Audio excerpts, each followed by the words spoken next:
Api di Bukit Menoreh. Cerita, Esa Mintarja. Audiobook, novel silat. Bab 69. Sambil melihat persiapan itu, Kiai Gringsing masih saja selalu menghitung waktu. Wuranta itu benar-benar diharapkannya dapat menyampaikan pesannya. Kalau tidak, maka Untara akan banyak kehilangan kesempatan. Dan orang tua itu mengharap bahwa Wuranta akan jauh lebih cepat mencapai Jati Anom dengan kudanya. Menurut perhitungannya, maka pasukan Untara yang mendapatkan kuda akan segera datang pula. Sedang mereka yang berjalan akan menyusul. Mereka akan sampai di ambang pintu padepokan ini selambat-lambatnya pada saat fajar menyingsing. Sehingga sesaat sebelum fajar, ia sudah dapat mengharap pasukan berkuda Untara bergerak apabila diperlukan, sementara menunggu pasukannya yang lain. Mudah-mudahan aku tidak salah hitung, gumam Kiai Gringsing di dalam hatinya. Dan mudah-mudahan perkelahian itu tidak segera selesai. Apabila demikian, maka aku akan mendapat kesulitan. Yang paling mungkin aku lakukan adalah melarikan Sekar Mirah, membenamkannya di bawah urung-urung kemudian membawanya bersembunyi di balik belukar. Orang tua itu menarik nafas. Tampaklah ia tersenyum, tetapi sejenak kemudian wajahnya telah menjadi tegang kembali. Sebenarnya lah bahwa hatinya selalu gelisah dan berdebar-debar. Tanpa disadari ia telah menggerakkan sepasukan prajurit Pajang di bawah pimpinan senapati muda yang berkuasa di daerah sekitar Gunung Merapi. Kalau aku gagal, dan laporannya nanti didengar oleh Ki Gede Pemanahan, maka aku akan digantungnya, desisnya kepada diri sendiri. Kini Kiai Gringsing melihat persiapan hampir selesai. Obor-obor telah terpasang berkeliling. Dan sebagian dari laskar kedua pihak telah berada di sekitar arena itu pula. Sementara itu Wuranta berpacu tanpa mengingat jalan yang dilaluinya.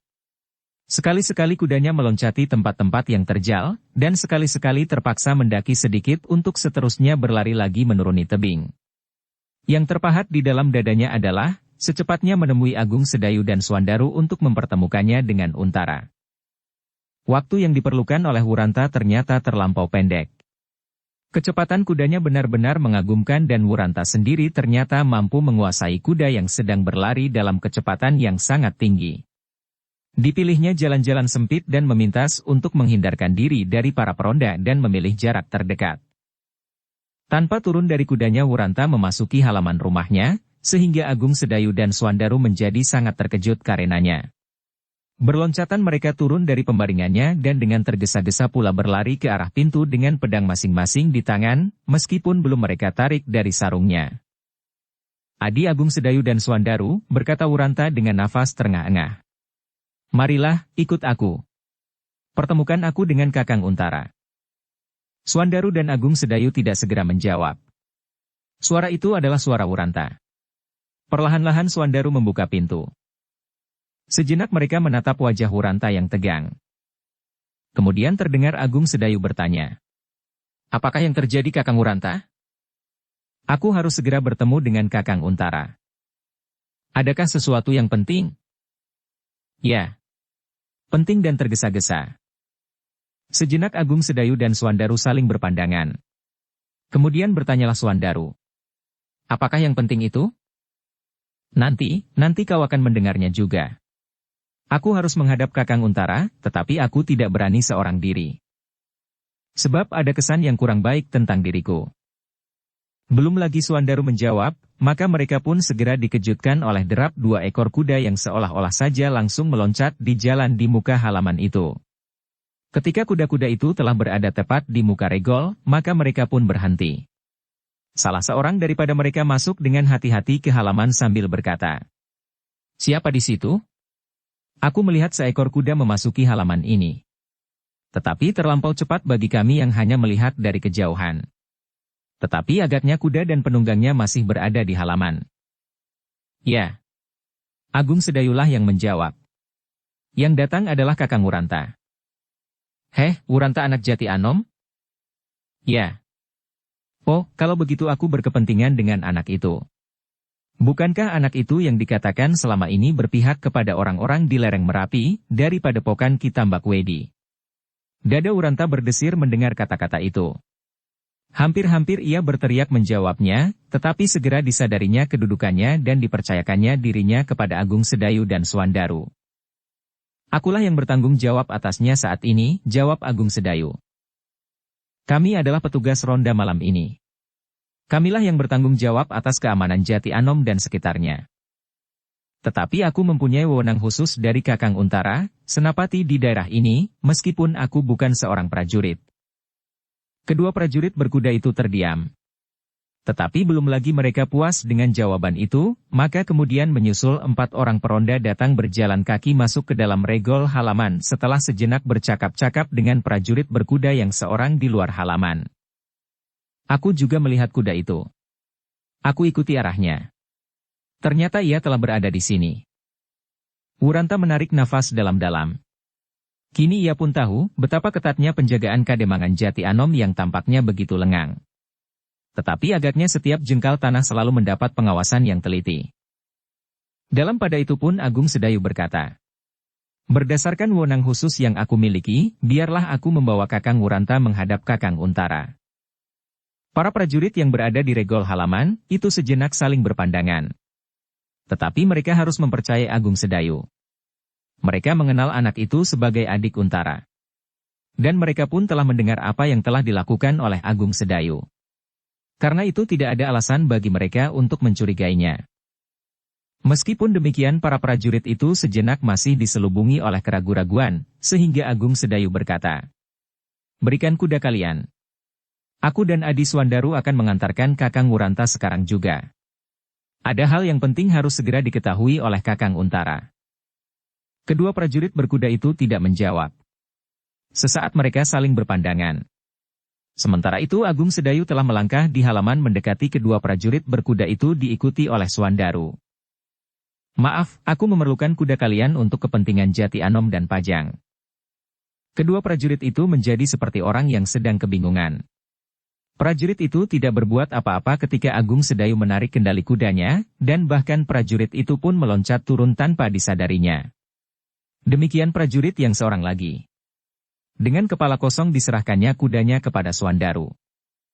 Aku akan pergi ke Kademangan, berkata Agung Sedayu kepada prajurit-prajurit yang berdiri tegak mematung di halaman itu. Susullah kami ke sana. Mungkin kalian pun akan mendengar sesuatu yang penting itu. Agung Sedayu tidak menunggu prajurit itu menjawab. Segera ia berkata kepada Wuranta. Mari Kakang, aku antarkan kau kepada Kakang Untara. Sejenak kemudian ketiga ekor kuda itu telah berlari dengan cepatnya menuju ke Kademangan. Para prajurit yang melihatnya seolah-olah terpaku beku di tempatnya. Mereka memandangi kepulan debu yang putih yang sesaat kemudian telah lenyap dalam kegelapan malam. Ketika kuda-kuda itu telah hilang dari pandangan mata mereka maka seolah-olah mereka pun baru menyadari keadaan mereka sehingga salah seorang berkata, "Heh, kenapa kita berdiri saja di sini? Mari kita lihat, apakah mereka benar-benar pergi ke Kademangan." Seperti berloncatan berebut dahulu mereka pun segera melangkah pergi, meninggalkan halaman rumah Wuranta, pergi menyusul ketiga ekor kuda itu ke Kademangan seperti yang dikatakan oleh Agung Sedayu. Demikian Wuranta memasuki jalan induk Kademangan bersama Agung Sedayu dan Swandaru, segera ia melihat bahwa penjagaan di Jati Anom pun kini tidak kalah rapatnya dibanding dengan padepokan Tambak Wedi. Bahkan ia sama sekali tidak dapat menilai, manakah yang lebih kuat di antara kedua pasukan itu. Namun agaknya mata Ki Tambak Wedi mempunyai ketajaman penglihatan yang jauh melampaui penglihatannya. Karena Wuranta berjalan beriring dengan Agung Sedayu dan Swandaru maka ia tidak banyak mendapat pertanyaan. Bahkan untuk menghindari hal-hal yang dapat memperlambat perjalanan itu, maka Agung Sedayu dan Swandaru sama sekali tidak menyebut-nyebut nama Wuranta. Sebab nama itu mempunyai kesan yang tidak menyenangkan bagi orang-orang Jati Anom, terutama anak-anak mudanya dan bagi orang-orang Pajang yang telah mendengarnya. Wuranta adalah salah seorang yang mereka anggap telah hilang dari lingkungan mereka dan berada di dalam lingkungan lawan. Tetapi ketika Wuranta memasuki halaman Kademangan, maka suasana tiba-tiba menjadi tegang. Di halaman Kademangan, Agung Sedayu dan Swandaru tidak lagi berhasil menyembunyikan anak muda itu dari pengamatan anak-anak muda Jati Anom yang berada di halaman Kademangannya. Bahkan beberapa orang datang berlari-lari sambil bertanya, "Agung Sedayu, apakah kau telah berhasil menangkapnya?" Agung Sedayu tidak menjawab. Tetapi wajah Wurantalah yang menjadi merah padam. Ketika kuda-kuda mereka berhenti, maka segera mereka dikerumuni oleh beberapa anak muda dan prajurit pajang. Wajah-wajah mereka menunjukkan pancaran kebencian bercampur baur dengan teka-teki tentang kedatangan anak muda itu. "Kita menghadap Kakang Untara," desis Agung Sedayu. Wuranta tidak menyahut. Setelah mengikatkan kudanya pada tiang di halaman, maka ia pun segera berjalan rapat di belakang Agung Sedayu untuk menghindari hal-hal yang tidak dikehendaki. Namun demikian, Wuranta itu mengeluh di dalam hati sampai demikian dalam pengorbanan yang harus diberikan kepada kampung halamannya. Seandainya tak seorang pun sempat menerangkan apa yang sebenarnya dilakukan, maka seandainya ia mati dibunuh anak muda sepadukuhannya, maka mayatnya pasti akan dilempar saja ke kali sebagai seorang pengkhianat. Tetapi kali ini ia masih menggantungkan diri kepada Agung Sedayu. Bukan soal hidup atau mati, tetapi soal kebersihan namanya itulah yang lebih penting baginya. "Akan kau bawa kemana anak itu?" Tiba-tiba terdengar suara di antara mereka yang berdiri di seputar ketiga anak muda itu. Agung Sedayu berpaling. Dilihatnya seorang bertubuh tinggi agak kekurus-kurusan. "Oh, kau Kakang Jawawi." "Ya, tetapi akan kau bawa kemana anak itu?" Wuranta mengerutkan keningnya. Jawawi adalah salah seorang anak muda yang banyak mendapat kepercayaan di Jati Anom seperti dirinya. Dan ia sadar sesadar-sadarnya bahwa Jawawi pun telah menjadi salah paham memandang persoalannya. "Akan aku bawa menghadap Kakang Untara." "Jangan," berkata Jawawi. Matanya menjadi semakin tajam memancarkan kebencian. "Wuranta adalah anak Jati Anom. Persoalannya adalah persoalan kami. Bukan persoalan prajurit pajang." Dada Agung Sedayu dan Suandaru berdesir. Apalagi Wuranta. Tetapi dalam keadaan ini, Wuranta mengambil sikap yang baginya paling menguntungkan. "Diam." Karena Agung Sedayu tidak segera menjawab, maka Jawawi berkata terus sambil melangkah maju. "Adi Sedayu, serahkan anak itu kepadaku, kepada anak-anak muda Jati Anom." "Jangan, Kakang," sahut Agung Sedayu. "Yang mempunyai kekuasaan tertinggi di daerah ini sekarang adalah Kakang Untara. Kakang Untara adalah senapati yang mendapat kekuasaan dari Panglima Wiratamtama." "Sekali lagi aku peringatkan," potong Jawawi. "Persoalan ini bukan persoalan prajurit pajang. Persoalan ini adalah persoalan anak-anak muda Jati Anom." Agung Sedayu menjadi semakin berdebar-debar. Tetapi sudah pasti bahwa ia tidak akan dapat menyerahkan Wuranta kepada Jawawi. Maka jawabnya, "Kakang, biarlah Kakang Untara mengambil sikap. Kecuali Kakang Untara sedang mengemban tugas sebagai seorang senapati, ia pun seorang anak Jati Anom pula. Aku pulalah yang menemukan Kakang Wuranta. Aku pun anak Jati Anom. Nah, percayakanlah Kakang Wuranta kepadaku dan Kakang Untara. Kami akan memenuhi keinginanmu, karena kami pun anak-anak muda Jati Anom pula." Agung Sedayu tidak ingin persoalan ini menjadi berkepanjangan. Segera ia berjalan maju menyibakkan orang-orang yang mengelilinginya. Wuranta pun mengikutinya, dekat-dekat di belakangnya. Sedang di belakang Wuranta berjalan Suandaru yang gemuk. Beberapa orang tanpa menyadari, segera menyibak memberi mereka jalan. Tetapi agaknya Jawawi masih belum puas dengan keadaan itu, sehingga segera ia melangkah pula mengikuti Agung Sedayu sambil berkata, "Adi Agung Sedayu, jangan membuat kami kecewa. Supaya kami tidak berbuat hal-hal yang tidak kalian inginkan." Agung Sedayu mengerutkan keningnya. Tetapi ia pun tetap pada pendiriannya. Jawabnya, "Jangan memaksa, Kakang Jawawi. Supaya keadaan Jati Anom tidak menjadi bertambah kisruh hanya karena kau menuruti perasaanmu saja." Wajah Jawawi menjadi merah mendengar jawaban Agung Sedayu. Hampir-hampir ia membentaknya dan mencoba menahannya, seandainya pintu kademangan itu tiba-tiba tidak terbuka.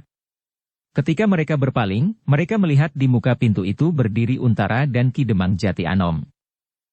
"Apa yang kalian ributkan?" Sebelum Agung Sedayu menjawab, terdengar Jawawi mendahului. "Kami hanya ingin Wuranta diserahkan kepada kami. Tetapi Adi Agung Sedayu berkeberatan, sehingga kami terpaksa memaksanya." Untara mengerutkan keningnya. Ketika dilihat olehnya dalam keremangan malam, orang-orang berkerumun di halaman demikian tegangnya. "Bawa anak itu kemari," tiba-tiba terdengar suara Untara. Suara yang penuh memancarkan kewibawaan seorang pemimpin prajurit yang bertanggung jawab. Aku mempunyai kekuasaan tidak terbatas di sini sebagai pengemban perintah dari Pajang. Tak ada seorang pun yang berani menentang kata-kata itu. Kecuali kata-kata itu mengandung ancaman, tetapi wibawanya seolah-olah memukau setiap hati orang yang mendengarnya.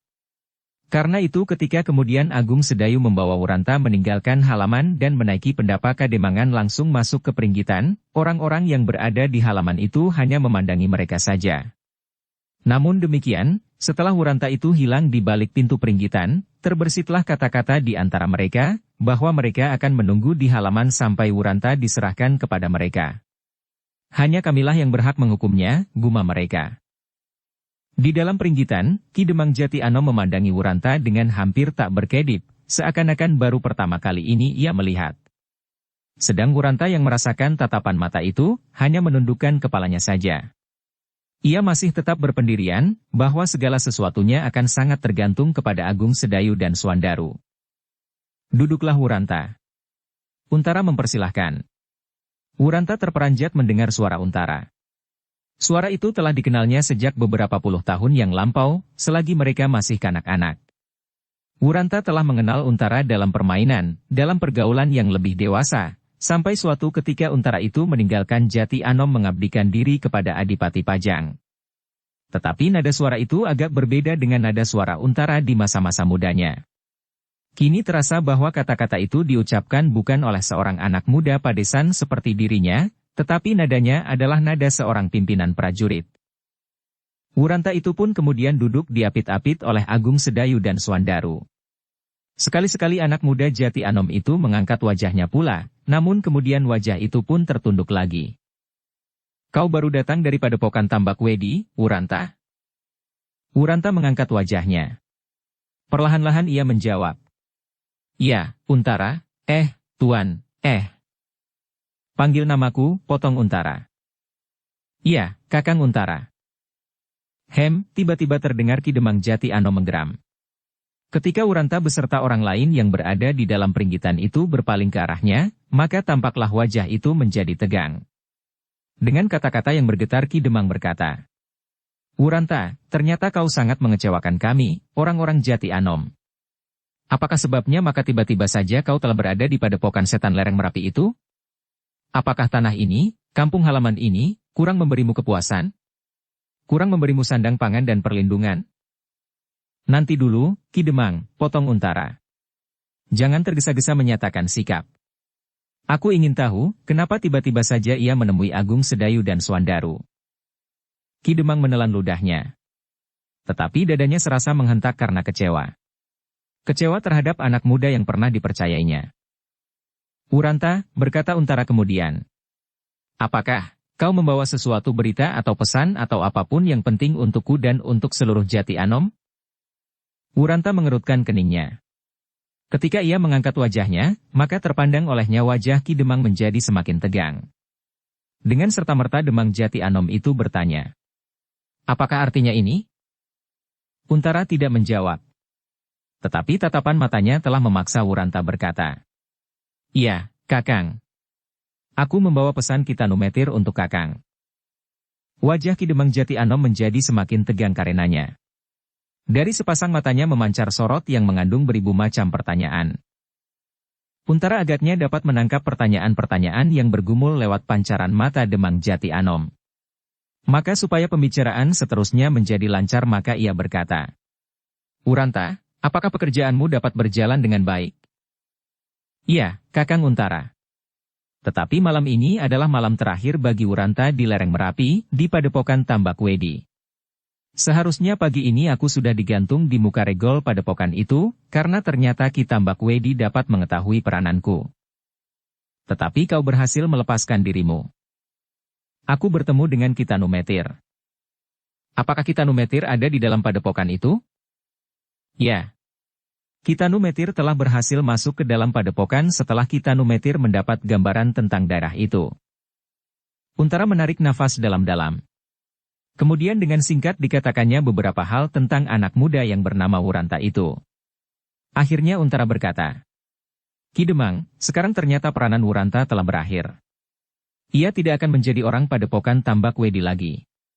Beruntunglah ia berhasil melepaskan diri dan kembali ke Jati Anom. Kalau tidak, maka ia akan menjadi Banten sedang mayatnya akan bergantungan di regol padepokan Ki Tambak Wedi. Sejenak Ki Demang Jati Anom itu tidak dapat mengucapkan sepatah kata pun. Dengan ternganga-nganga dipandanginya wajah Wuranta yang tunduk berganti-ganti dengan wajah Untara yang tersenyum. Ki Demang, kau akan berbangga mempunyai seorang anak muda seperti Wuranta. Maafkanlah bahwa segalanya telah dirahasiakan oleh Ki Tanumetir, karena Ki Tanumetir belum banyak mengenal orang-orang Jati Anom sendiri. Anggaplah itu sebagai suatu sikap berhati-hati daripadanya. Oh. Ki Demang menarik nafas dalam-dalam, setelah getar di dadanya mereda, gumamnya. Maafkan aku Wuranta. Oh, sungguh aku tidak menyangka bahwa demikianlah keadaan yang sebenarnya. Ternyata telah kau pertaruhkan apa saja yang kau miliki untuk pekerjaanmu. Nyawa dan nama, syukurlah bahwa kau masih tetap hidup. Tuhan melindunginya, desis Agung Sedayu. Ya, Tuhan telah melindunginya, sahut Ki Demang. Dan sekarang, apakah pesan yang kau bawa itu? Kakang Untara, berkata Wuranta kemudian. Pesan ini penting dan tergesa-gesa. Kalau mungkin maka sebelum fajar pasukan Kakang Untara harus sudah berada di ambang pintu padepokan Ki Tambak Wedi. Untara mengerutkan keningnya. Bagaimana mungkin? Keadaan di padepokan Tambak Wedi berkembang terlampau cepat. Meskipun perhitungan Ki Tanumetir mendasarkan pada persoalan di dalam padepokan itu sendiri, tetapi agaknya Ki Tanumetir yakin bahwa kali ini Kakang akan dapat berhasil. Dahi Untara tampak berkerut-merut, sedang Ki Demang masih belum terlepas sama sekali dari debar jantungnya pada saat ia mengetahui kedudukan Wuranta sebenarnya. Ia masih saja serasa bermimpi melihat anak muda itu duduk di hadapannya sambil memberikan beberapa keterangan dan pesan dari orang yang bernama Ki Tanumetir. Sebenarnya aku mempunyai kepercayaan yang kuat terhadap Ki Tanumetir, gumam Untara. Aku melihat hal-hal yang tidak masuk di dalam nalarku, sahut Wuranta. Meskipun demikian, tetapi menggerakkan pasukan demikian tergesa-gesa hampir tidak mungkin aku lakukan. Menurut Ki Tanumetir, maka pasukan berkudalah yang diperlukannya dahulu. Sedang pasukan yang lain dapat menyusul kemudian. Untara mengangguk-anggukan kepalanya. Senapati yang masih muda itu berpikir dan mencoba membayangkan apa yang sedang terjadi di padepokan Tambak Wedi. Dukung channel Novel Silat dengan subscribe, follow, like, komen dan share. Apakah perang tanding itu akan sedemikian menarik bagi orang-orang Tambak Wedi dan orang Jipang? Bertanya Untara kemudian. Iya, Kakang, jawab Wuranta. Sehingga mereka akan lengah dan tidak menyadari bahwa kita menyerang mereka dengan tiba-tiba? Seandainya demikian, maka apakah mereka tidak akan segera dapat menyusun diri dan melakukan perlawanan? Sedang kekuatan mereka berada di atas kekuatan kita, apalagi hanya sekedar prajurit-prajurit berkuda sebelum prajurit yang lain datang. Wuranta tidak segera menjawab. Agaknya ia menjadi ragu-ragu mendengar pertanyaan itu. Tetapi akhirnya ia berkata, aku kurang tahu Kakang. Ki Tanumetirlah yang membuat perhitungan berdasarkan pengamatannya dan laporan-laporan yang aku berikan setiap saat aku bertemu. Untara mengangguk-anggukan kepalanya.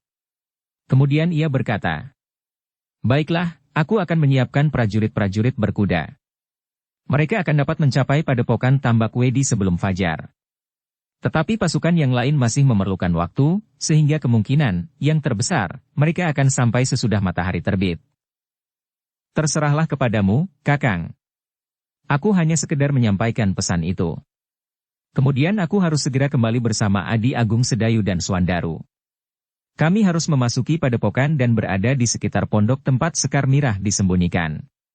Kami harus membawa panah sendaran sebagai tanda yang dimaksud oleh Ki Tambak Wedi, yang akan dilepaskan pada saatnya menurut pesannya.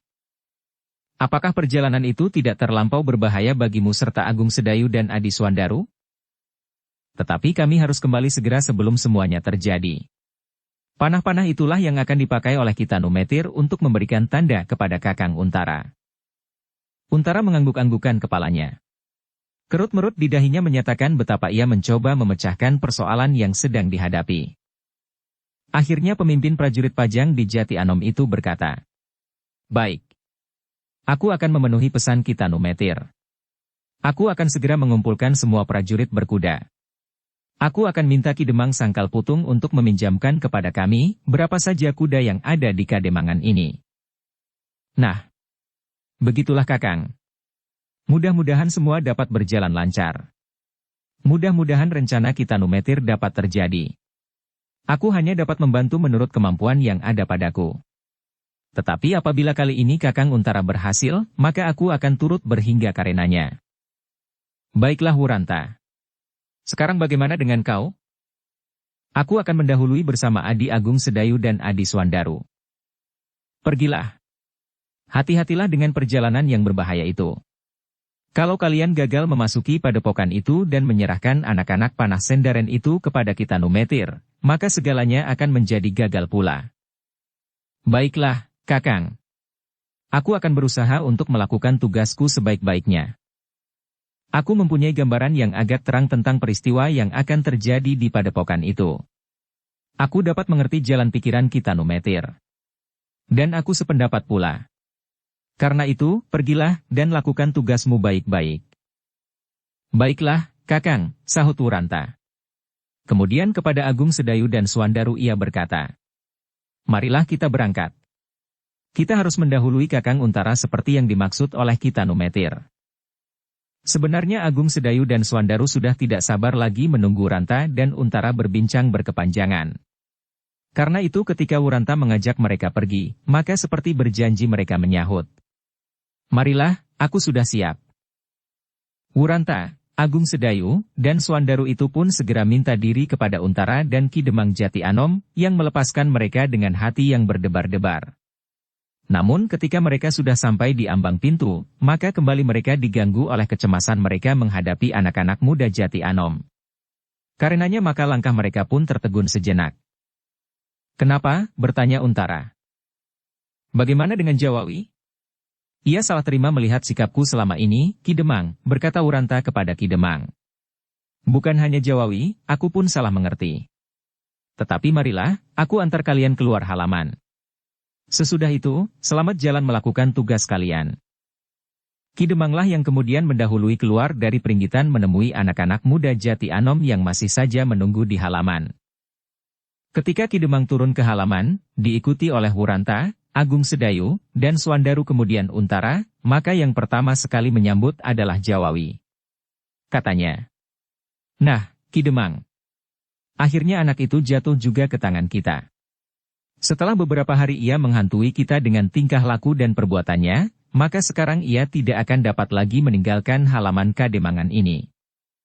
Ya Jawawi, sahut Ki Demang. Demikianlah kiranya apabila dugaan kita atas anak ini benar. Jawawi mengerutkan keningnya.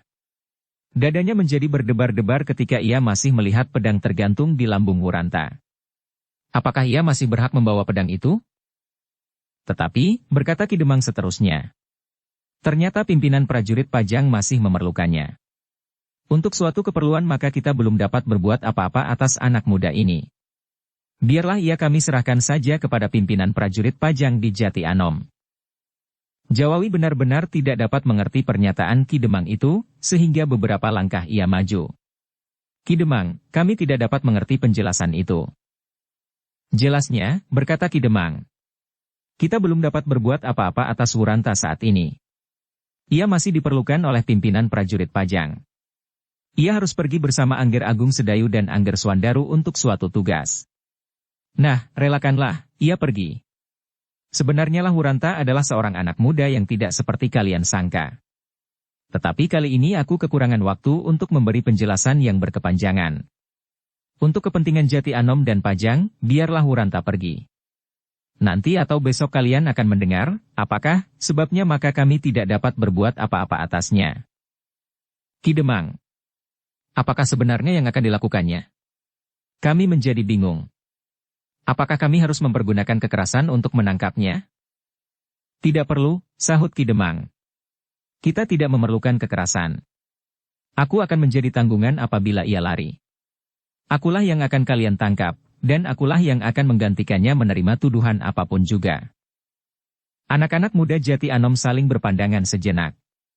Mata mereka memancarkan ketidakrelaan hati mereka menghadapi sikap Ki Demang. Tetapi mereka tidak dapat berbuat banyak. Karena itu mereka hanya berdiri saja seperti patung ketika Ki Demang kemudian mempersilahkan Agung Sedayu, Suandaru, dan Wuranta untuk segera pergi. Silahkan. Silahkan melakukan tugas itu. Baiklah Ki Demang, sahut Agung Sedayu. Mereka pun kemudian mengemasi kuda-kuda mereka. Dari seorang prajurit Agung Sedayu telah menerima seendong panah-panah sendaren yang akan dipergunakannya nanti untuk memberi tanda. Setelah menyilangkan busur di punggungnya, maka mereka pun segera meloncat ke atas punggung kuda masing-masing dan kuda itu pun segera berlari secepat angin. Di perjalanan mereka tidak menjumpai sandungan apapun. Tak seorang pun peronda dari Tambak Wedi yang mereka jumpai. Agaknya mereka lebih senang atau mungkin lebih tegang menyaksikan arena yang berada di Banjar Pimpinan daripada melakukan tugas masing-masing. Seperti pesan Kitanumetir, maka mereka pun tidak menyembunyikan kuda-kuda mereka di arah utara, dari mana mereka masuk, tetapi kuda-kuda itu disembunyikan di arah selatan, dari mana mereka nanti akan keluar. Setelah mengikat kuda-kuda mereka di tempat yang rimbun, namun banyak ditumbuhi oleh rumputan yang hijau, maka segera mereka berjalan tergesa-gesa, mengelilingi pagar tembok dari jarak yang cukup. Seperti pada saat Wuranta keluar dari padepokan itu, maka mereka pun kemudian akan memasuki padepokan itu dengan cara yang sama. Kita meloncat turun, bertanya Suandaru perlahan-lahan. Iya, sahut Wuranta. Berenang di bawah permukaan air. Suandaru mendesak. Tidak hanya di bawah permukaan air, tetapi di bawah urung-urung dinding padepokan ini. Apakah kau dapat mengerti Adi? Suandaru mengangguk-anggukan kepalanya. Tetapi kemudian ia berdesis. Dinginnya bukan main. Bagaimanakah kalau aku membeku di dalam urung-urung itu? Agung Sedayu tersenyum, katanya. Aku akan menyeretmu. Suandaru tertawa perlahan-lahan. Kemudian dicancutkannya kain panjangnya dan dilepasnya bajunya, diikatkan pada lambungnya. Marilah, ajak Wuranta. Lihat aku. Gelapnya bukan main, desis Suandaru. Sejenak kemudian Wuranta pun segera meloncat diikuti oleh Agung Sedayu. Sedang sejenak Suandaru masih ragu-ragu. Giginya beradu kedinginan. Tetapi ia tidak dapat berdiam diri saja di situ, sehingga sejenak kemudian ia pun meloncat pula, terjun ke dalam air. Ketika Wuranta dan Agung Sedayu telah berada di tepian, maka Suandaru pun masih juga belum nampak. Kedua anak muda itu menjadi berdebar-debar dan cemas. Namun sejenak kemudian mereka melihat sebuah kepala tersembul agak jauh dari tepian. Wah! Suandaru mengeluh begitu ia berdiri di pinggir kali. Kepalaku bengkak. Kenapa? Bertanya Agung Sedayu. Terbentur urung-urung itu. Bukan main. Aku kira aku sudah berada di dalam. Ketika aku ingin membul ke permukaan air, tiba-tiba kepalaku membentur batu. Latihan yang baik. Latihan apabila kepala itu nanti terbentur tangkai pedang prajurit-prajurit Tambak Wedi. Suandaru tertawa, sehingga Agung Sedayu terpaksa mencegahnya. Hus. Jangan terlampau keras. Kita tidak berada di Kademangan Sangkal Putung atau Jati Anom. Tetapi kita berada di padepokan Tambak Wedi. Suandaru menutup mulutnya dengan kedua tangannya. Tetapi kemudian ia berkata, kita tetap dalam pakaian basah kuyup. Agung Sedayu dan Wuranta tertawa. Mereka melihat Suandaru menggigil dan giginya beradu. Dinginnya bukan main, keluhnya. Mungkin Ki Tambak Wedi menyediakan ganti pakaian untukmu, berkata Agung Sedayu. Suandaru geni itu pun tersenyum pula. Diraba-rabanya kepalanya yang terbentur urung-urung. Katanya, untung aku tidak pingsan di dalam air. Kalau aku pingsan, maka kalian tidak akan menemuiku lagi. Tetapi kita tidak boleh menyia-nyiakan waktu, berkata Agung Sedayu kemudian. Nah, tunjukkanlah, di mana tempat kita berjanji dengan Kitanumetir. Marilah, sahut Wuranta. Mereka pun segera melangkahkan kaki mereka. Dengan hati-hati mereka menyusuri tepian sungai, menuju ke tempat Sekar Mirah ditempatkan. Tetapi tiba-tiba Agung Sedayu menggamit kedua kawannya sambil berdesis perlahan-lahan. Aku mendengar orang bercakap-cakap. Ya, sahut Suandaru berbisik. Dan Wuranta pun menyahut pula. Ya, aku juga mendengar. Kita bersembunyi, ajak Agung Sedayu. Supaya kita tidak terlampau sibuk nanti. Ketiganya pun kemudian segera bersembunyi. Sejenak kemudian suara orang bercakap-cakap itu pun menjadi semakin dekat. Marilah, agak cepat sedikit, ajak salah seorang dari orang-orang yang bercakap-cakap itu. Aku ingin melihat akhir dari perang tanding yang dahsyat itu. Bukan main, sahut yang lain. Keduanya memang tanggon. Sehari semalam perkelahian itu tidak akan selesai, potong yang lain. Tidak, berkata yang pertama. Aku masih melihat beberapa kelebihan dari Angger Sidanti. Mungkin alap-alap yang gila itu tidak akan dapat bertahan sampai fajar. Kau dapat memperhitungkan perkelahian itu? Aku tidak percaya, sahut yang lain. Tetapi aku mendengar orang dari menoreh itu bercakap-cakap. Jadi bukan taksiranmu sendiri. Tak ada jawaban. Mereka pun semakin lama menjadi semakin jauh. Akhirnya percakapan mereka sudah tidak dapat ditangkap lagi oleh Agung Sedayu yang sedang bersembunyi. Ketika prajurit-prajurit itu sudah menjadi semakin jauh, maka ketiga anak-anak muda itu pun meneruskan perjalanan mereka sambil bercakap berbisik-bisik. Agaknya perkelahian itu dahsyat sekali, desis Swandaru. Aneh. Apakah alap-alap Jalatunda menjadi jauh meloncat maju? Aku sangka jarak antara alap-alap Jalatunda dan Sidanti agak terlampau jauh, sehingga perang tanding antara keduanya tidak akan makan waktu terlampau lama. Menurut alap-alap Jalatunda sendiri, jawab Wuranta. Ia selalu melatih diri di tepian dengan pasir, batu-batu daun kayu-kayuan. Betapapun tekunnya, tetapi berlatih seorang diri tidak akan dapat mendatangkan kemajuan yang sepesat itu, sahut Swandaru. Hal itu mungkin saja terjadi, Adi, berkata Agung Sedayu. Ia sendiri pernah mengalami. Bukan saja berlatih di tepian, tetapi berlatih di atas rontal. Membuat gambar gerakan-gerakan yang kemudian dicobanya. Dan Agung Sedayu itu meneruskan. Mungkin gurunya telah memberinya bekal bermacam-macam unsur gerak yang dapat dihubungkan yang satu dengan yang lain dalam satu susunan yang serasi, serta latihan-latihan jasmaniah untuk memperbesar kekuatan tenaga dan keterampilan bergerak. Swandaru dan Wuranta mengangguk-anggukan kepalanya. Meskipun mereka tidak mengerti seluruhnya, tetapi keterangan Agung Sedayu itu dapat masuk di dalam akal mereka. Sejenak kemudian mereka telah menyelusur halaman menuju ke Pondok Sekar Mirah. Mereka harus sangat hati-hati. Wuranta menyadari bahwa Sidanti meletakkan beberapa orang pengawas di sekitar rumah itu. Mereka terpaksa melingkar dan masuk ke halaman Pondok Sekar Mirah lewat belakang. Sejenak mereka berdiam diri, memperhatikan suasana di sekitarnya. Malam dengan tenangnya merayap ke ujungnya. Tetapi gelapnya masih saja sedemikian pekatnya, sehingga mereka hampir-hampir tidak dapat melihat apapun di halaman itu selain bayangan-bayangan tetumbuhan yang hitam kelam. Marilah kita mendekat. Aku berjanji dengan kita numetir tepat di belakang rumah, di sudut kiri. Marilah, desis Agung Sedayu. Mereka pun kemudian merayap mendekati pondok itu. Semakin lama semakin dekat, tiba-tiba Swandaru mengangkat wajahnya sambil berdesis. Anak itu masih menangis. Apakah semalaman ia menangis saja? Wuranta tidak menyahut. Tetapi mereka kini menjadi semakin dekat dengan sudut rumah itu. Ketika mereka sampai di balik gerumbul-gerumbul yang rimbun dekat, di belakang rumah itu, maka mereka pun berhenti. Mereka harus menanti kita numetir di tempat itu. Tetapi Swandaru dan Agung Sedayu hampir-hampir tidak dapat menahan diri ketika mereka masih saja mendengar Sekar Mirah menangis terisak-isak. Dengan terbata-bata Swandaru berbisik. Aku akan masuk. Aku tidak dapat membiarkan Sekar Mirah selalu kecemasan dan ketakutan. Tetapi kita numetir berpesan supaya kita menunggu. Kenapa kita harus menunggu? Aku akan membawanya keluar, sahut Swandaru. Lewat urung-urung, bertanya Wuranta. Apakah tidak ada jalan lain? Ada. Di sana ada sebuah regol yang cukup besar. Tetapi di regol itu, orang-orang Tambak Wedi dan orang-orang Jipang menyambut setiap orang yang akan lewat. Swandaru mengerutkan keningnya. Sadarlah ia kini, bahwa ia berada di suatu tempat yang tertutup rapat. Tidak mudah baginya untuk menerobos masuk dan keluar dari lingkungan itu.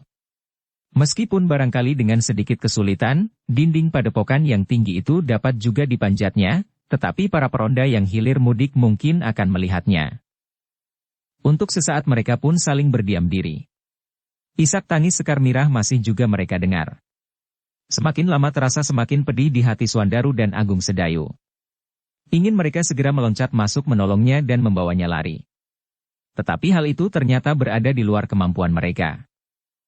Belum lagi mereka dapat menenangkan diri mereka, tiba-tiba mereka dikejutkan oleh kehadiran sesosok tubuh dekat di belakang mereka. Namun segera mereka dapat mengenalnya. Orang itu adalah Kitanu Metir. Aku memang mengira kalau kalian telah menunggu aku di sini, desisnya perlahan-lahan. Iya, Kiai, sahut Wuranta. Bagus. Apakah kalian tidak lupa membawa panah sendaren? Tidak, Kiai, jawab Agung Sedayu. Kitanu Metir tersenyum melihat seendong panah dan busur yang menyilang di punggung Agung Sedayu. Di sini banyak dapat diketemukan busur, berkata Kitanu Metir.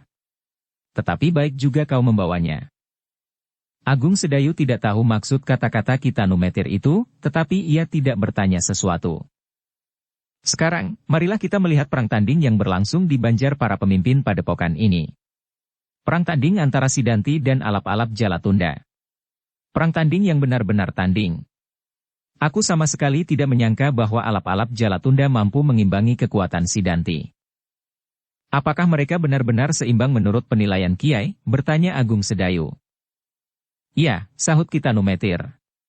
Tetapi memang Sidanti mempunyai beberapa kelebihan. Meskipun perkelahian itu dapat berlangsung lama, namun kalau Sidanti tidak membuat kesalahan-kesalahan yang berarti, maka alap-alap Jalatunda tidak akan dapat memenangkan perkelahian itu. Tetapi kelengahan Sidanti itu masih mungkin saja terjadi, sebab Sidanti masih juga merasa mempunyai banyak kelebihan dari lawannya, sehingga beberapa kali hampir-hampir saja ia tergilas oleh amukan alap-alap Jalatunda yang benar-benar seperti orang gila. Menarik sekali, desis Swandaru. Marilah kita melihat. Tetapi bagaimana dengan sekar mirah itu? Apakah tidak sebaiknya kita lepaskan dahulu dan kita bawa keluar dari padepokan ini? Jalan masih belum terbuka. Aku kira sulit untuk membawanya lewat urung-urung seperti yang baru saja kau lalui. Bagaimana jalan itu dapat terbuka? Marilah kita mengharap bersama-sama. Tetapi apabila terpaksa dan jalan itu tidak juga terbuka, kita akan menempuh jalan yang paling berbahaya, keluar lewat urung-urung. Tetapi bagaimana sekarang? Biarlah kita tinggalkan saja gadis itu untuk sementara. Swandaru dan Agung Sedayu tidak menyahut. Sebenarnya mereka tidak sampai hati melihat gadis itu menangis terisak-isak dengan penuh ketakutan dan kecemasan akan nasibnya. Apakah setidak-tidaknya kita tidak memberitahukan kehadiran kita kepadanya? Bertanya Agung Sedayu kemudian. Itu akan mempengaruhi sikapnya. Mungkin ia akan kehilangan segala akal dan nalarnya, sehingga justru akan menyulitkan. Mungkin gadis itu tidak lagi dapat mengekang perasaannya. Ia akan dapat berteriak-teriak minta supaya ia dilarikan atau untuk kepentingan yang lain. Tetapi dengan demikian maka tugas kita akan gagal. Agung Sedayu dan Swandaru dapat mengerti sepenuhnya keterangan gurunya. Karena itu mereka tidak mendesaknya. Marilah, kita lihat perkelahian itu, gumam Kitanu Metir kemudian. Marilah, jawab ketiga anak-anak muda itu hampir bersamaan. Ketiganya pun kemudian dengan sangat hati-hati berjalan mengikuti Kitanu Metir menyusup di antara tanaman-tanaman di kebun dan halaman-halaman. Menyelinap di balik gerumbul-gerumbul liar dan rumpun-rumpun bambu yang rimbun. Sekali-sekali mereka harus meloncati dinding halaman yang tidak terlampau tinggi, tidak setinggi dinding padepokan ini. Tak sepatah kata pun terucapkan dalam perjalanan yang pendek itu. Mereka saling berdiam diri dan berangan-angan. Tetapi mereka pun ingin segera sampai ke Banjar para pemimpin padepokan untuk segera melihat apa yang terjadi di arena perang tanding antara Sidanti dan alap-alap Jalatunda. Angger Agung Sedayu, berbisik Kitanu Metir. Kalau apa yang aku harapkan tidak terjadi, maka aku akan memberimu isyarat. Kau harus segera kembali ke tempat sekar mirah dan mencoba melarikannya lewat urung-urung itu. Memang pekerjaan ini berbahaya bagimu dan bagi sekar mirah, tetapi apabila tidak ada jalan lain maka hal ini harus dilakukan. Aku bersama Angger Swandaru dan Angger Wuranta akan mencoba melindungi, sampai kita akan mencapai kuda-kuda kita. Bukankah kalian membawa 4 ekor kuda? Oh, anak-anak muda itu saling berpandangan. Ternyata mereka lupa membawa seekor kuda kosong untuk Kitanu Metir. Apakah kalian lupa membawa seekor kuda untukku? Ya, Kiai. Bertanya orang itu. Kitanu Metir tersenyum. Tidak apa, katanya. Aku akan ikut di atas kuda Angger Swandaru. Tetapi aku mengharap bahwa kita tidak akan memerlukannya, sebab kita akan melalui jalan yang lapang dan aman tanpa gangguan suatu apapun. Setelah mereka melampaui beberapa halaman, memintasi jalan-jalan sempit dan gelap, meloncati dinding-dinding dan menyusup lewat rumpun-rumpun bambu yang lebat, maka akhirnya mereka melihat cahaya obor yang bersinar terang benderang tidak terlampau jauh dari mereka. Kitanu Metir yang berjalan paling depan pun berhenti sejenak. Perlahan-lahan ia berbisik. Nah, itulah, Ger. Itulah arena perang tanding yang agaknya masih cukup ramai. Marilah kita melihat, Kiai, ajak Swandaru. Kita bukan orang padepokan Tambak Wedi. Apabila salah seorang dari mereka melihat kehadiran kita, maka perang tanding itu akan terhenti sejenak, dan mereka akan beramai-ramai mengejar kita seperti anak-anak sedang mengejar tupai. Karena itu, kita harus cukup berhati-hati. Swandaru mengangguk-anggukan kepalanya, katanya. Ya. Aku mengerti. Kita hanya dapat melihat dari kejauhan. Beruntunglah bahwa perhatian Ki Tambak Wedi seluruhnya telah dirampas oleh perkelahian yang agaknya tidak diduganya. Ki Tambak Wedi benar-benar terkejut melihat tandang alap-alap Jalatunda. Orang tua itu agaknya masih terlampau percaya kepada Sidanti. Dan kepercayaannya itu yang telah membuatnya lengah. Kini ia dihadapkan pada kenyataan bahwa alap-alap Jalatunda itu mampu menandingi muridnya. Kalau kepandaian mereka terpaut, maka perbedaan itu sama sekali tidak banyak dan tidak menentukan. Ketiga anak muda itu mengangguk-anggukan kepalanya. Betapa mereka ingin melihat perang tanding itu, namun mereka tidak dapat berbuat sekehendak hati. Sebab nasib mereka pun kini sedang berada di ujung duri. Kitanu Metir itu kemudian berbisik lagi. Kita akan mencoba untuk mendekat. Tetapi tidak terlampau dekat. Supaya kita dapat melihat dengan jelas, maka kita akan memanjat. Ketiganya bersama Kitanu Metir pun lalu mencoba merayap semakin dekat. Tetapi mereka selalu berusaha untuk tetap berada di balik bayangan dedaunan yang rimbun. Ketika mereka kemudian tidak mungkin lagi untuk berada di tempat yang lebih dekat, mereka lalu mencari pohon-pohon yang daunnya akan cukup memberi mereka perlindungan. Dari tempat itulah mereka melihat perang tanding yang sedang berlangsung. Meskipun mereka tidak terlampau dekat, tetapi mereka dapat melihat cukup jelas. Mereka dapat melihat hampir setiap bagian dari unsur-unsur gerak yang dipergunakan oleh kedua belah pihak. Unsur-unsur gerak yang dipergunakan oleh alap-alap Jalatunda, unsur-unsur gerak yang dipergunakan oleh Sidanti. Mereka pun dapat melihat beberapa kelebihan Sidanti atas lawannya, tetapi kelebihan itu hampir tidak banyak berarti dibanding dengan tekad yang menyala-nyala di dalam dada alap-alap Jalatunda. Nafsu yang menggila itu agaknya telah banyak merubah dirinya menjadi orang yang perkasa. Satu hal yang sangat menyulitkan adalah bahwa meskipun alap-alap Jalatunda itu hampir-hampir menjadi benar-benar gila, tetapi otaknya agaknya masih tetap terang menghadapi senjata lawan. Kitanu Metir, Agung Sedayu, Swandaru, dan Wuranta melihat perkelahian itu dengan tegangnya. Seolah-olah mereka sendirilah yang terlibat dalam sebuah perang tanding. Meskipun mereka tidak dapat memihak salah satu di antara mereka, tetapi kadang-kadang mereka harus menahan nafas melihat gerak senjata kedua belah pihak. Kenapa Sidanti tidak mempergunakan senjata khususnya? Akhir-akhir ini Sidanti sering mempergunakan senjata rangkap. Pedang dan senjatanya yang mengerikan itu, bertanya Agung Sedayu. Kitanu Metir menggelengkan kepalanya.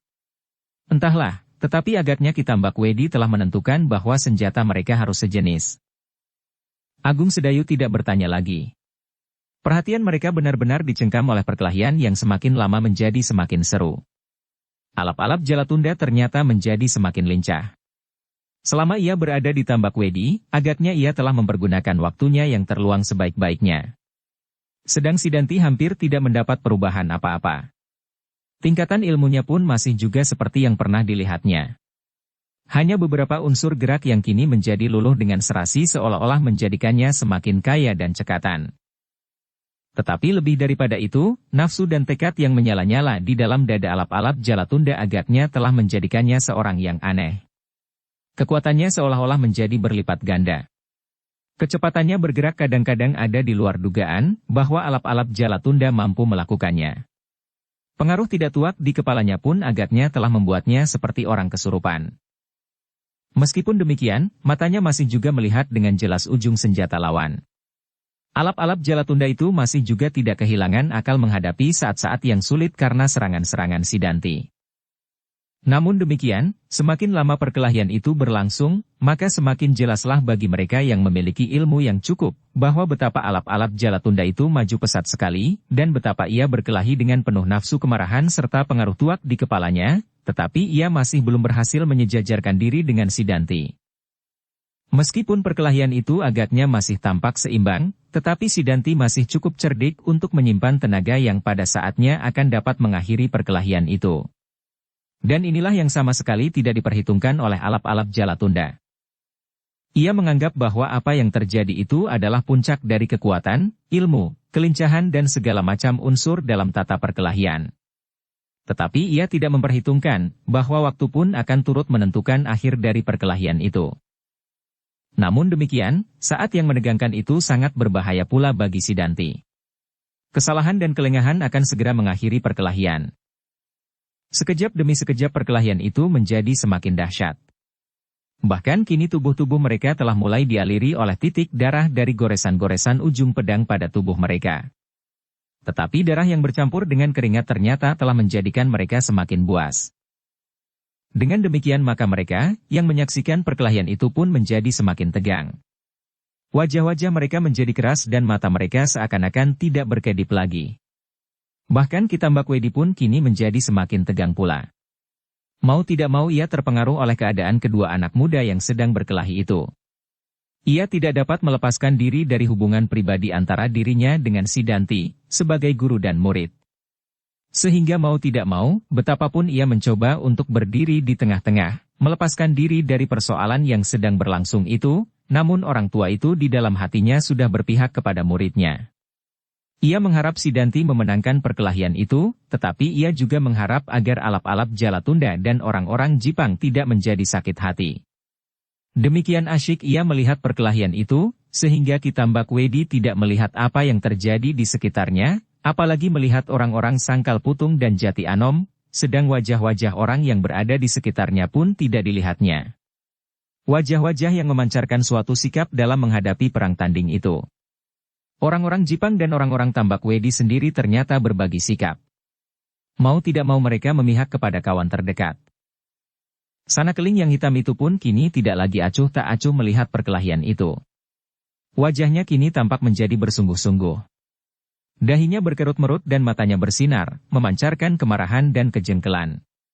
Betapa ia menyesali tindakan alap-alap Jalatunda, tetapi ia tidak rela apabila ia harus menyaksikan alap-alap Jalatunda menjadi korban dalam perang tanding itu. Alap-alap Jalatunda adalah kawan yang telah lama berada dalam satu lingkaran pahit manisnya peperangan melawan Pajang. Meskipun untuk sementara mereka tidak berkumpul di dalam satu lingkungan karena Sanakeling berada di daerah utara, namun akhirnya mereka bersama-sama mengalami masa yang paling pahit dalam perjuangan mereka. Perjuangan yang tidak berujung pangkal. Yaitu pada saat-saat matinya Tohpati yang bergelar Macan Kepatihan. Kemudian keinginan Sumangkar untuk menyerahkan diri kepada Senapati Pajang yang masih muda, yang bernama Untara, yang kini berada di ujung hidung mereka lagi. Hubungan yang telah terjalin selama ini, hidup dalam satu lingkungan yang dibumbui oleh asin-asannya peperangan, telah menumbuhkan rasa setia kawan yang dalam. Tetapi ternyata sikap itu bukan sekedar sikap Sanakeling. Hampir setiap prajurit Jipang merasa, seolah-olah mereka sendirilah yang berada di dalam arena melawan Sidanti. Tanpa mereka sadari maka perkelahian itu telah mengingatkan mereka pada peristiwa-peristiwa yang pernah terjadi. Terbunuhnya Plasa Ireng. Bukan saja terbunuh oleh ujung senjata di dadanya. Tetapi mayatnya pun kemudian mengalami perlakuan yang mengerikan. Dan itu dilakukan oleh Sidanti, yang kini berkelahi melawan alap-alap Jalatunda. Kenangan itu ternyata telah membuat orang-orang Jipang semakin benci dan muak melihat Sidanti yang lincah cekatan itu bertempur di dalam arena. Bahkan satu dua di antara mereka ada yang hampir-hampir tidak tahan lagi. Hampir-hampir mereka meloncat masuk ke dalam arena untuk bersama-sama melawan Sidanti yang bagi mereka sangat memuakkan karena sikapnya yang sombong. Sidanti merasa bahwa ia adalah anak murid Kitambak Wedi yang menguasai padepokan ini. Sehingga seolah-olah semua orang di padepokan ini harus tunduk kepadanya. Kekuasaannya justru menjadi terlampau besar, melampaui kekuasaan Tohpati yang bergelar Macan Kepatihan. Sementara orang-orang Jipang dan Tambak Wedi merasa berada di satu pihak dalam kepentingan yang sama, mereka dapat melupakan kebencian itu. Tetapi kini, kebencian, muak dan kejemuan seolah-olah telah mencengkam dada setiap orang Jipang. Demikianlah perkelahian itu berlangsung terus. Tubuh alap-alap Jalatunda kini telah menjadi basah kuyup. Basah oleh keringat dan titik darah dari luka-lukanya. Namun tubuh Sidanti pun tidak juga dapat menghindari sentuhan-sentuhan senjata lawannya, sehingga goresan-goresan pedang alap-alap Jalatunda pun telah meneteskan darah anak Tambak Wedi itu pula. Titik-titik keringat itu pun mengalir dari dahi Ki Tambak Wedi yang tua. Wajahnya sejenak menegang, tetapi kemudian semakin lama menjadi semakin kendor ketika ia melihat bahwa keadaan Sidanti menjadi semakin baik. Kini Sidanti mendapat waktu untuk mengatur pernafasannya. Meskipun ia masih harus berjuang sekuat-kuat tenaganya, tetapi orang tua yang bermata tajam setajam mata burung hantu itu mampu melihat bahwa keadaan Sidanti sudah tidak berbahaya lagi. Namun tidak demikian halnya dengan orang-orang Jipang dan orang-orang Tambak Wedi. Mereka masih juga dicengkam oleh ketegangan yang justru menjadi semakin memuncak. Betapapun juga, akhirnya mereka dapat melihat bahwa kedudukan Sidanti masih lebih baik dari kedudukan alap-alap Jalatunda. Meskipun kerut-merut di wajah Ki Tambak Wedi sudah tidak sedalam semula, tetapi perhatiannya masih juga tersangkut seluruhnya pada perkelahian itu.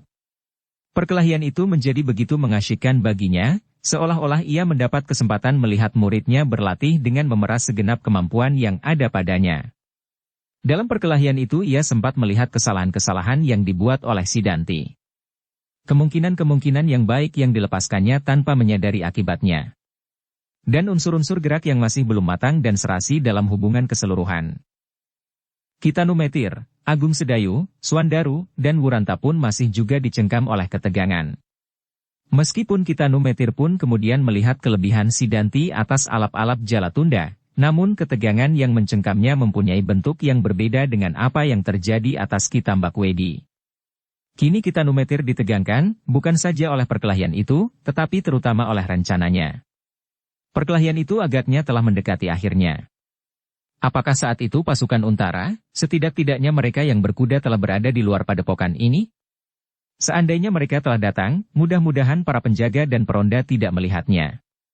Dalam hal ini ia percaya kepada Untara, seorang pemimpin prajurit yang telah cukup berpengalaman. Namun sebenarnya Kitanumetir tidak perlu mencemaskan Untara kalau ia akan dapat dilihat oleh para peronda dan para penjaga.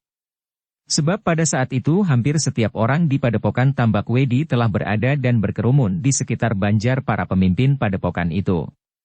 Sebagian besar berada pada lingkaran yang mengelilingi arena, namun sebagian yang lain berada di atas dinding-dinding halaman.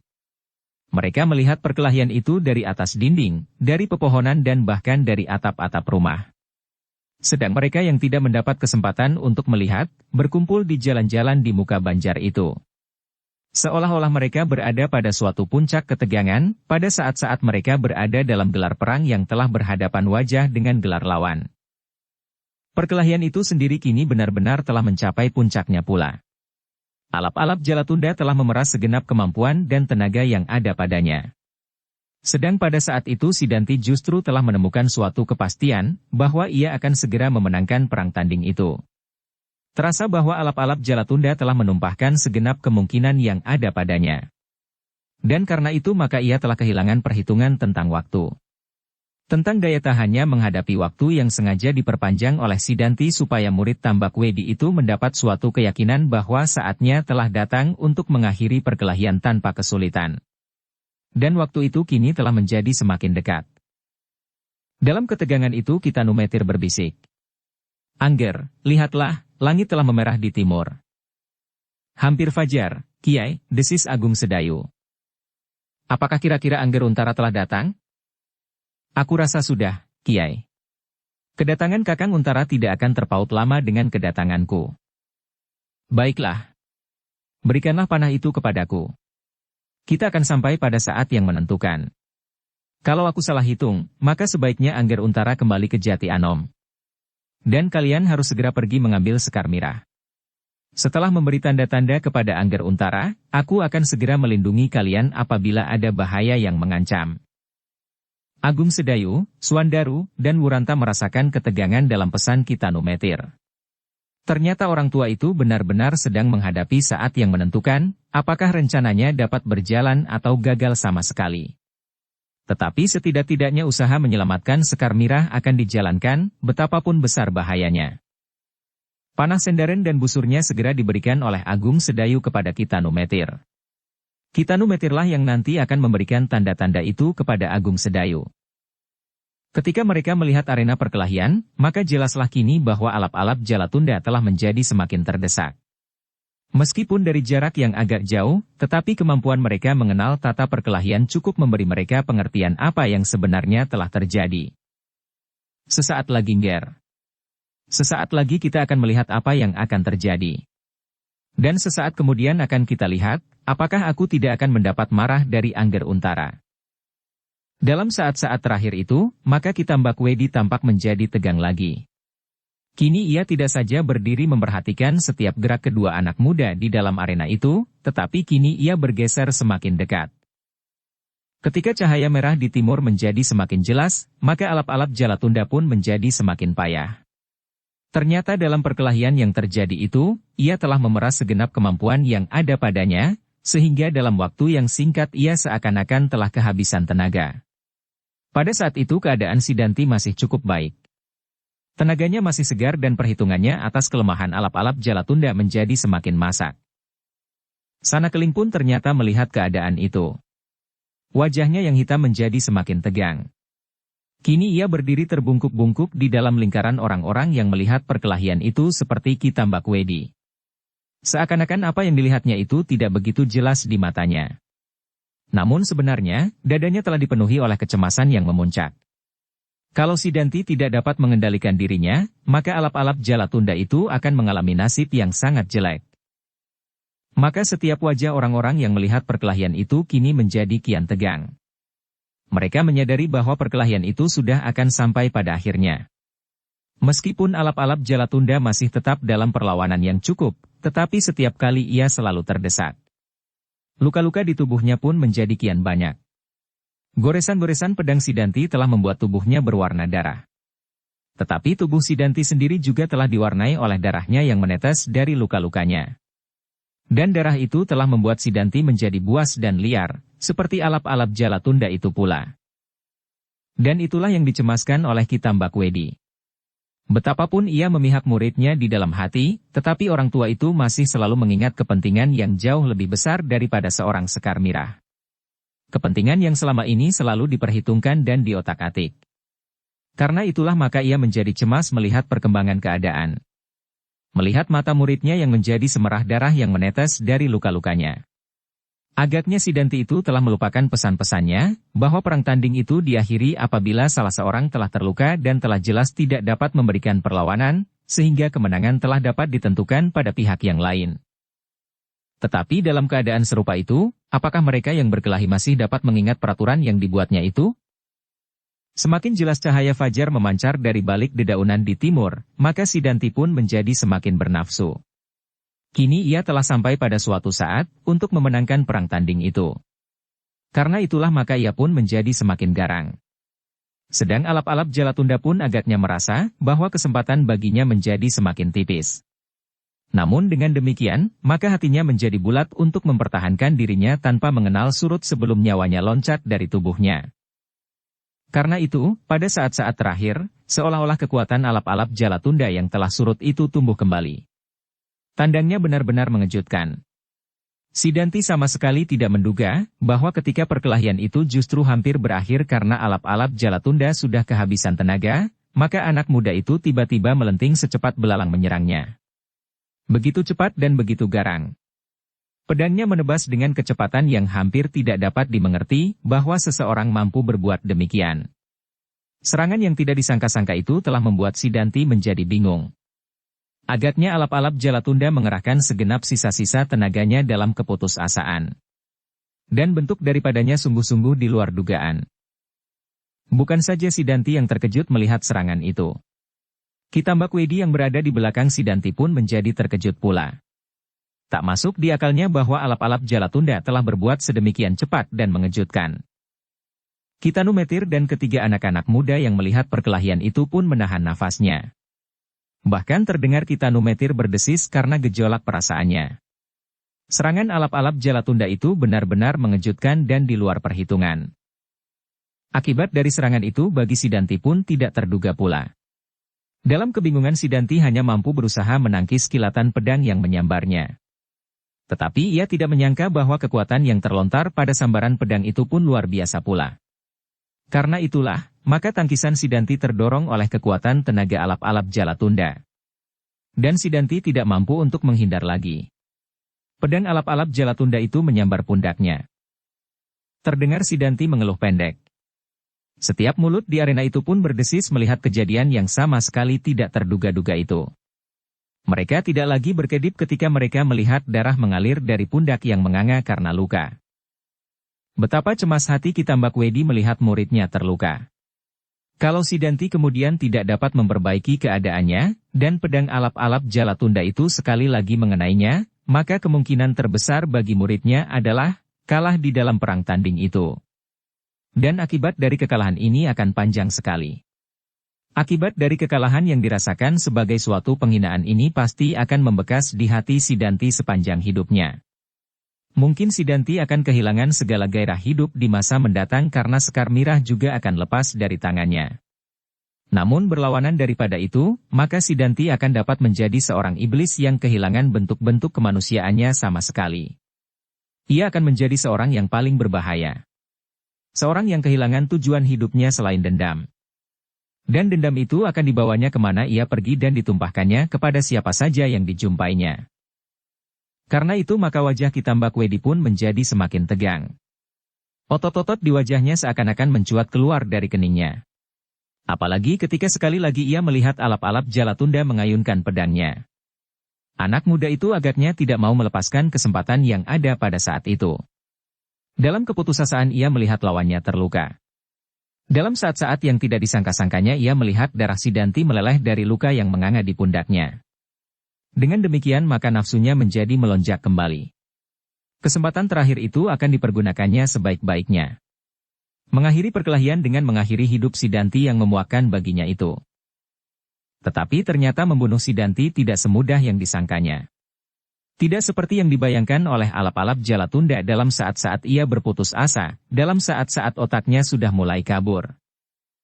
Ketika pedangnya terayun sederas ayunannya yang pertama, maka Sidanti sudah menyadari kesalahannya, bahwa ia menganggap alap-alap Jalatunda sudah tidak berdaya sama sekali.